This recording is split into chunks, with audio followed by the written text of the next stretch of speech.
looking at other alternatives. They owned a piece of land that they wanted to use. They did not look very hard at other alternatives. There are, and I don't want to go too much into the alternatives, but there's other things that we could look at doing.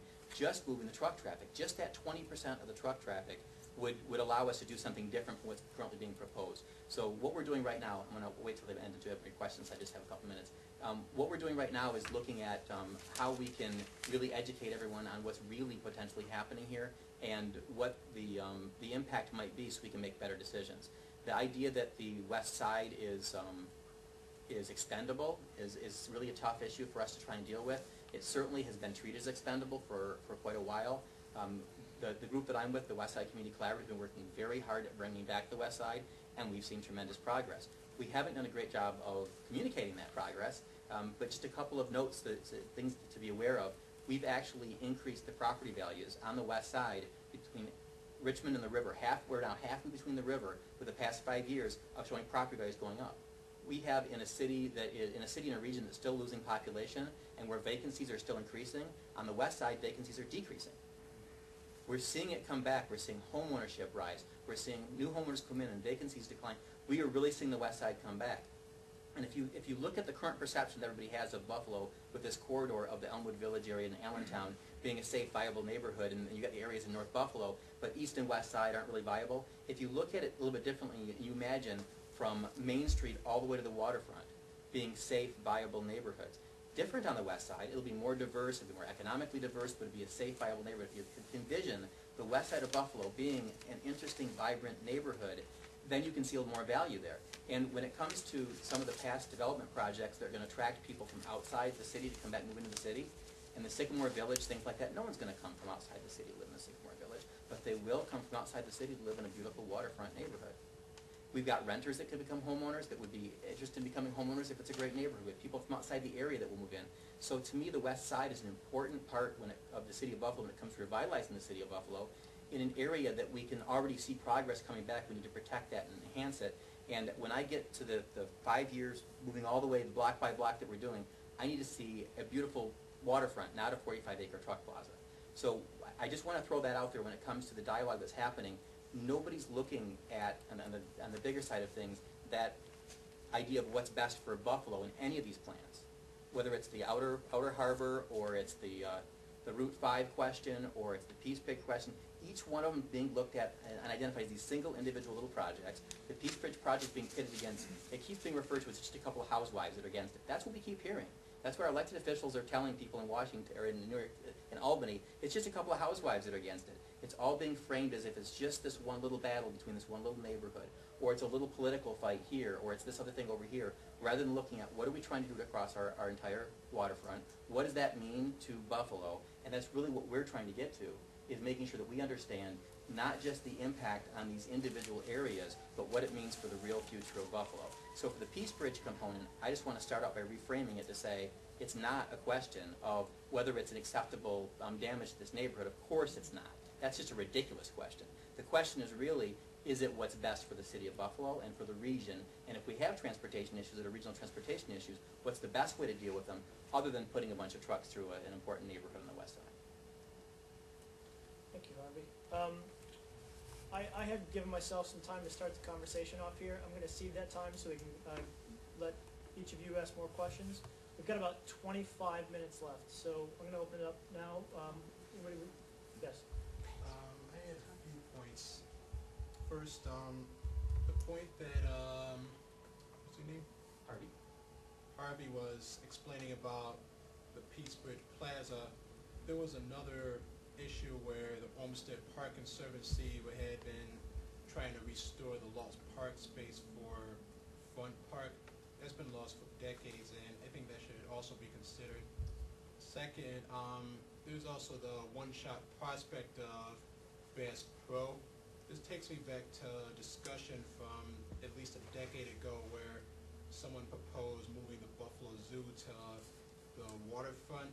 I figured that if Bass Pro is not workable, then maybe they should try pushing for an aquarium. So if anybody wants to explore marine biology, they wouldn't have to go all the way to Niagara Falls, New York. And finally, I figured that Bass Pro, along with HSBC Arena and the Buffalo Creek Casino, could be tied together as the entertainment district of the Inner Harbor, possibly with a games and sports theme. And further tying them together would be additional retail and entertainment, as in spin-offs from the anchor development. With these three big anchors, they have to be tied together into one singular goal for the Inner Harbor. George, did you have Well, something? I'll respond. The casino's a tough issue because casinos like to control everything. They like to control the parking, the restaurants. They want you to come in the door and not leave till all your money is gone. And, you know, you see what the impact the casino has had on Niagara Falls.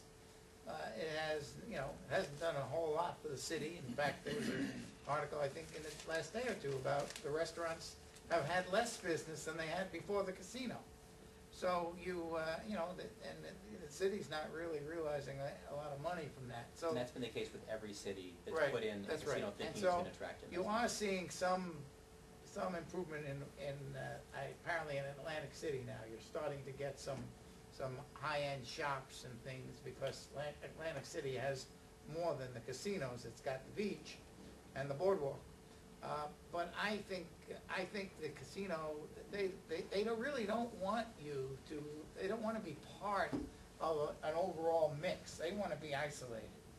And they are isolated in Niagara Falls. It's like a moat around the casino. You know, you can't even park close to the casino in Niagara Falls. So I don't know. I mean, I think Bass Pro can be a linchpin for other businesses.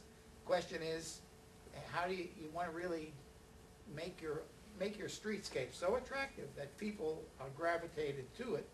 And we seem to go in the opposite direction. And certainly we're doing that with downtown with all our parking lots and parking ramps. We're going in the opposite direction. We're not making downtown a great place for the pedestrian. And so I think that's really important to create this atmosphere of a lot of economic energy from one business to another. We can't isolate them one from the other and have a parking ramp next to each section. You have to get people walking on the street. And you know, even in cold climates now, they're going away from indoor malls to outdoor malls with a streetscape. So I think, you know, there's a good questions, but I think the casino is a tough issue to integrate that with other development. It's very complicated. I think that with Buffalo, we've been talking about putting a casino downtown for the past 4 years, and I think it's our personal responsibility to avoid any and all pitfalls that Detroit or Atlantic City had experienced from their casinos. The average person should know and understand that there's more to the Inner Harbor than just a casino. Absolutely. Anthony, may I address the casino issue?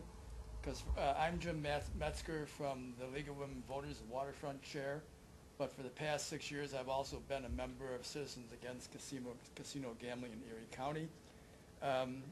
All the casino experts who we have brought here to Buffalo in the past 6 years define Las Vegas-style casinos in two different fashions. There are locals-based casinos and tourist-based casinos. And they say unequivocally, never build a locals-based casino. In a small urban area like Buffalo, which is not a tourist-based area, casino will do nothing other than pull out all the discretionary monies from the neighborhood. This will affect the culturals, it will affect hospitality, it will affect everything. Also, being that the casino is the land, the 9 acres, is basically on the inner waterfront. Ultimately, if a casino is built with a hotel and all the restaurants within itself, it's going to be a huge transportation issue for the whole thing. Also, it can never be construed as being a tourist-based casino, even though it's the promoters say that we will promote tourism into the casino. You can imagine that when busloads of people come into the casino, they'll stay at the casino, they'll eat at the casino, They'll stay at the hotel, at the casino, they'll walk out of the casino, back in the buses and leave town.